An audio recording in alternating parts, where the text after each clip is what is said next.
अब इसी बात को लेकर के एफआईआर दर्ज हो गई और ये एफआईआर में जो धाराएं लगाई गई हैं वो ऐसी हैं कि या तो राहुल गांधी को अदालत से जमानत लेनी पड़ेगी या फिर राहुल गांधी जेल जाएं, उनके ऊपर मुकदमा चले।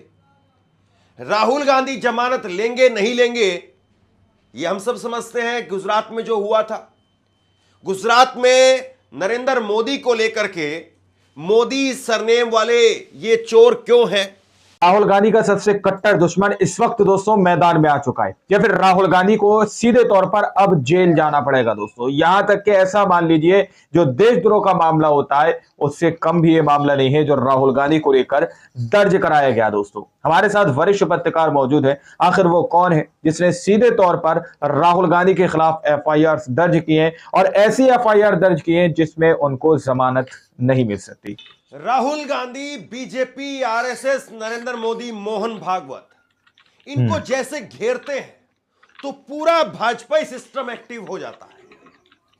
15 जनवरी को राहुल गांधी ने कांग्रेस पार्टी के दिल्ली के अंदर नए मुख्यालय के उद्घाटन पर भारतीय स्टेट के बारे में कुछ कहा और उसको लेकर के अब राहुल गांधी के खिलाफ दिल्ली से 2000 किलोमीटर दूर एक एफआईआर दर्ज हो गई। बताइए। और एफआईआर जो दर्ज हुई दिल्ली से 2000 किलोमीटर दूर, एफआईआर भी गैर जमानती धाराओं के अंदर दर्ज हुई है, यानी कि जमानत नहीं हो सकती। राहुल गांधी ने कहा कि हम बीजेपी से लड़ाई लड़ रहे हैं, आरएसएस से लड़ाई लड़ रहे हैं और इंक्लूडिंग इंडियन स्टेट, ये राहुल गांधी ने कहा। अब इसी बात को लेकर के एफआईआर दर्ज हो गई और ये एफआईआर में जो धाराएं लगाई गई हैं वो ऐसी हैं कि या तो राहुल गांधी को अदालत से जमानत लेनी पड़ेगी या फिर राहुल गांधी जेल जाएं, उनके ऊपर, या फिर राहुल गांधी जेल जाएंगे। राहुल गांधी जमानत लेंगे नहीं लेंगे ये हम सब समझते हैं। गुजरात में जो हुआ था, गुजरात में नरेंद्र मोदी को लेकर के मोदी सरनेम वाले ये चोर क्यों हैं ये उन्होंने बयान दिया था और उसको लेकर के 2 साल तक की सजा। और बड़ी बात यह कि राहुल गांधी की सदस्यता भी चली गई, लेकिन राहुल गांधी ने ना माफी मांगी और ना जमानत ली। 3 अलग अलग कोर्ट ने गुजरात की उनको जो है वो दोषी ठहरा दिया। बाद में मामला सुप्रीम कोर्ट में पहुंचा और सुप्रीम कोर्ट ने कहा कि खारिज करिए इसे, मतलब ये मामला बनता नहीं। अब इसी तरह से मामला पहुंच गया है असम के अंदर। देखिए एक बात तो आप समझिए, राहुल गांधी ने जो भाषण दिया वो दिल्ली में दिया, राहुल गांधी ने जो बोला वो दिल्ली में बोला, लेकिन दिल्ली में दिल्ली पुलिस ने एफआईआर दर्ज नहीं की, दिल्ली में भाजपा के किसी नेता ने एफआईआर दर्ज नहीं कराई। लेकिन असम के अंदर गुवाहाटी में हिमंता बिस्वा शर्मा के सरकार वाले असम में वहां पर एक एफआईआर दर्ज होती है। इसका मतलब समझिए आप, राहुल गांधी के खिलाफ एक एफआईआर दर्ज होती है असम के अंदर, हिमंता बिस्वा शर्मा को वहां पर किया जा रहा है। और राहुल गांधी को पहली बात तो यह है कि दिल्ली से असम, असम से दिल्ली ये चक्कर कटवाए जाएं। और दूसरी बात यह है कि अगर राहुल गांधी इस मामले में जमानत नहीं लेते हैं, क्योंकि गैर जमानती धाराएं हैं, यानी इसमें जमानत होगी नहीं राहुल गांधी। ऐसा नहीं है कि जो एफआईआर दर्ज हुई है उसमें जमानत उनको थाने से ही मिल जाएगी। जमानत इसमें मिलेगी तो अदालत इसमें तय करेगी, ये अदालत का काम है। लेकिन आप सोचिए कि किस तरीके से पूरा खेल बनाया जा रहा है। और राहुल गांधी के इसी भाषण को लेकर के, राहुल गांधी के ये इंडियन स्टेट वाले भाषण को लेकर के बिहार में भी एक शख्स वो कोर्ट के अंदर पहुंच गया। ये खबर आप देखिए, बिहार में एक आदमी जो है वो कोर्ट में पहुंच गया और उस आदमी ने कहा कि राहुल गांधी का भाषण सुनकर के दूध की भरी बाल्टी गिरी। राहुल गांधी के खिलाफ कोर्ट में पहुंचा ये शख्स, दूध से भरी बाल्टी हाथ से छूट गई। 250 रुपए के मूल्य के करीब 5 लीटर दूध खराब हो गया। ऐसे आरोपों को लेकर के एक शख्स ने कोर्ट में अभियोग पत्र दाखिल किया है। और ये बिहार वाले भाषण सुनने के बाद हाथ से दूध की बाल्टी गिर गई। पता चल जाएगा कि आम आदमी है या पॉलिटिकल मोटिवेटेड आदमी है। इस आदमी की जो भाषा है, ये आदमी जिस तरीके से मीडिया को बाइट दे रहा है या अपनी बात को जो कह रहा है, पूरी तरह से समझ में आता है कि आदमी जो है वो किस तरीके से राजनीतिक तौर पर ट्रेन इसको किया गया है या बताया गया है कि आपको इस तरीके से बोलना है, इस तरीके से बोलना है, इस तरीके से बात करनी है। ये दोनों चीजें जो बिहार में हुआ है और जो असम में हुआ है, यानी राहुल गांधी के खिलाफ नए सिरे से एक मोर्चा खोलने की तैयारी हो रही है। और राहुल ने जो कहा था इंडियन स्टेट के बारे में, क्या वाकई इंडियन स्टेट के बारे में बोलना देशद्रोह है? इस बात को अदालत तय करेगी वैसे, क्योंकि मामला अब अदालत में चला गया, अदालत तय करेगी। लेकिन मैं आपको ये देखिए, संविधान के तहत क्या कुछ इसमें प्रावधान बनता है या संविधान में इसमें क्या लिखा है इंडियन स्टेट के बारे में, क्योंकि भारत के इंडियन संविधान स्टेट के बारे में हर चीज को डिफाइन किया गया है कि भारत हर के तरीके राष्ट्रपति से के बारे में आप क्या बोल सकते हैं या भारत के राष्ट्रपति को आप किस तरीके से देखेंगे। इसी तरीके से यहां पर ये स्क्रीनशॉट आप देखिए, आर्टिकल 12, भारतीय संविधान का आर्टिकल 12 वो इंडियन स्टेट को डिफाइन करता है। स्टेट जो शब्द है जो राहुल गांधी ने लिया है उसको डिफाइन करता है। स्टेट का मतलब देश नहीं है, स्टेट का मतलब देश नहीं होता हुआ है। देखिए ये स्क्रीनशॉट जो संविधान के तहत इंडियन स्टेट को जिसमें डिफाइन किया गया है। सुनिए, स्टेट का मतलब यह है कि सरकार और सरकार की जो संस्थाएं हैं वो स्टेट के अंदर आती है। वो स्टेट के अंदर आती है। स्टेट का मतलब यहां पर देश नहीं है। जैसा कि ये याचिकाकर्ता या एफआईआर करने वाले लोग वो बता रहे हैं या भाजपा आरएसएस के लोग इसको बताने की कोशिश कर रहे हैं कि राहुल गांधी ने तो कह दिया है कि हम बीजेपी से भी लड़ रहे हैं, आरएसएस से भी लड़ रहे हैं और देश के खिलाफ भी लड़ रहे हैं। राहुल गांधी ने यह नहीं कहा कि वो देश के खिलाफ लड़ रहे हैं। राहुल गांधी ने कहा कि हम इंडियन स्टेट इटसेल्फ, यानी भारत की संस्थाओं को लेकर के भी लड़ाई लड़ रहे हैं। इस बात का मतलब ये है, ये क्लियर होता है। अब समझिए, लेकिन देखिए किस तरीके से पूरा खेल होता है।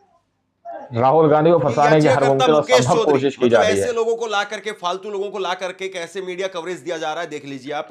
राहुल गांधी के भाषण से इतना सदमा लगा कि मेरे हाथ से दूध की बाल्टी गिर गई, जिसमें करीब 5 लीटर दूध था। 250 रुपए का नुकसान हुआ। 250 रुपए का नुकसान, 5 लीटर दूध बिखरना। आमतौर पर कई बार भैंस लात मार देती है, गाय लात मार देती है, बच्चे के हाथ से गिर जाता है, खुद अपने हाथ से लोगों को गिर जाता है। और ये यहां पर इस चीज को खींच करके कोर्ट तक लेकर के चले गए। क्या कोई सामान्य आदमी जा भी सकता है? कोई नहीं जा सकता। कोई सामान्य आदमी तो सोचेगा भी नहीं। 250 लीटर रुपए की बात है ना, 250 रुपए की बात है, 5 लीटर दूध की बात है। अगर आदमी की भैंस चोरी हो जाए तो भैंस चोरी की पुलिस एफआईआर नहीं लिखेगी पूरी, अगर भैंस कोई चोर खोल करके ले जाए तो। और यहां पर 250 रुपए को लेकर के, 5 लीटर दूध को लेकर के कैसे माहौल बनाया जा रहा है देख लीजिए आप। कोर्ट पहुंच गए भाई साहब, समझिए। साथ में जो मामला दर्ज हुआ है उस पर थोड़ा बात कर लेते हैं कि किस तरीके से मामला दर्ज किया गया है। दिल्ली में कांग्रेस के नए कार्यालय के उद्घाटन के दौरान राहुल गांधी ने जो कुछ कहा था उसको लेकर के एफआईआर दर्ज की गई है। राहुल गांधी का जो भाषण अंग्रेजी में था उसका हिंदी ट्रांसलेट सुन लीजिए। भाजपा आरएसएस ने हर एक संस्थान पर कब्जा कर लिया है और अब हम भाजपा आरएसएस और भारतीय राज्य से ही लड़ रहे हैं। गुवाहाटी के पान बाजार पुलिस स्टेशन में उनके खिलाफ एफआईआर दर्ज कर दी गई है। राहुल गांधी ने यह बयान 15 जनवरी 2025 को दिल्ली के कोटला रोड पर कांग्रेस पार्टी के नए मुख्यालय के उद्घाटन पर दिया था। एफआईआर बीएनएस की धारा 152 और 197 1 डी के तहत भारत की संप्रभुता, एकता, अखंडता को खतरे में डालने वाले कृत्यों के लिए दर्ज की गई है। यह एक संज्ञेय और गैर जमानती धारा है। यानी अगर सीधे तौर पर कहें तो देशद्रोह का मुकदमा तो नहीं है, लेकिन देशद्रोह के मुकदमे जैसा ही मुकदमा यहां पर दर्ज किया गया है। ये फिर उससे कम भी नहीं है, ये भी कह सकते हैं। किस तरीके से पूरा खेल हो रहा है। और आप सोचिए कि किस तरीके से बीजेपी आरएसएस सिलेक्टेड तरीके से चुन करके कि राहुल गांधी को लेकर के असम में एफआईआर दर्ज करानी है। अरे असम में बाढ़ आती है तो कोई यहां पर चू तक नहीं करता है। असम में लोग मारे जाते हैं तो कोई चू तक नहीं बोलता है। और असम से अगर थोड़ी सी आगे अगर आप चले जाएंगे तो आप देखेंगे कि मणिपुर को लेकर के कोई वहां पर चू तक नहीं बोलता है। अभी मणिपुर के चीफ जस्टिस उनका बयान मैं अभी सुन रहा था थोड़े दिन पहले। उन्होंने कहा कि मेरे घर के आगे गोलियां चली। वहां पर कोई बात नहीं करता है, वहां पर राज्यपाल राजभवन तक लोग चले जाते हैं और वहां तक पत्थरबाजी करते हैं। वहां पर सैकड़ों की तादाद में लोगों को मार दिया गया है, मौत के घाट उतार दिया गया है। बताया जाता है लेकिन कि किसी ने हजारों कोई की आवाज नहीं तादाद उठाई। में बंदूकें वहां पर बांटी गई हैं। और बांटी इसमें गई। मैं चीफ जस्टिस का बयान सुन रहा था, तो चीफ जस्टिस असम के, मणिपुर के चीफ जस्टिस ने कहा कि जो बंदूकें बांटी गई हैं उसमें बड़ी संख्या में पुलिस के द्वारा लूटी गई बंदूकें हैं, या पुलिस के थानों से लूटी गई बंदूकें हैं। तो इतनी बड़ी बड़ी जो घटनाएं हो रही हैं उन पर बात नहीं हो रही, राहुल गांधी को लेकर के बात हो रही है। वो राहुल गांधी अगर ये कहते हैं कि इंडियन स्टेट यानी भारत की सरकार की जो संस्थाएं हैं वो, तो बताइए चुनाव आयोग को लेकर के क्या सवाल है या नहीं है? आम आदमी के सवाल हैं या नहीं है? क्या पॉलिटिकल पार्टीज के सवाल हैं या नहीं है? क्या पत्रकारों के सवाल हैं या नहीं है? क्या समाज सेवी लोगों के सवाल हैं या नहीं है? निश्चित तौर पर है। तो अगर कोई ये कहे कि उस संस्था के खिलाफ बिल्कुल कुछ नहीं बोलना है, कमाल की बात है। सुप्रीम कोर्ट में कैसे कॉम्प्रोमाइज किया जा रहा है, और उसके बाद में हम देख रहे हैं अलग अलग जज वो क्या क्या बोल रहे हैं। कोई कठमुल्ला कह दे रहा है, कोई कुछ कह दे रहा है, तो वहां पर नहीं। सुप्रिया सिंह ने क्या, आप लोगों ने इस वीडियो को शुरू से आखिर तक देखा। वीडियो के अंदर साफ तौर पर बात की गई है कि किस तरह से यहाँ पर राहुल गांधी को जो है घेरने की कोशिश की जा रही है। स्टार्ट में मैंने आप लोगों से कहा कि राहुल गांधी का कट्टर दुश्मन, क्या ये कहना उचित रहेगा कि कट्टर दुश्मन? मेरे हिसाब से तो सही नहीं है कि कट्टर दुश्मन कहना, लेकिन पॉलिटिकल तौर पर अगर हम देखें तो किस तरह से राहुल गांधी को घेरने की कोशिश की जा रही है स्टेट के नाम पर।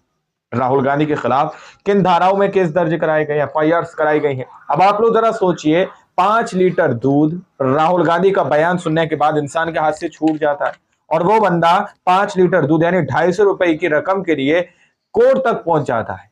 किस तरह से राहुल गांधी से इस वक्त बहुत सारे नेताओं की, बहुत सारी पार्टियों की नींद उड़ी हुई है, और वो छोटी छोटी बातें ढूंढ रहे हैं, किसी भी तरह से राहुल गांधी को फंसाने की कोशिश कर रहे हैं। दोस्तों, बाकी आप लोगों ने इस पूरी रिपोर्ट को देखा सुना, आप लोग क्या सोचते हैं, क्या समझते हैं, अपनी राय कमेंट सेक्शन में जरूर दीजिएगा।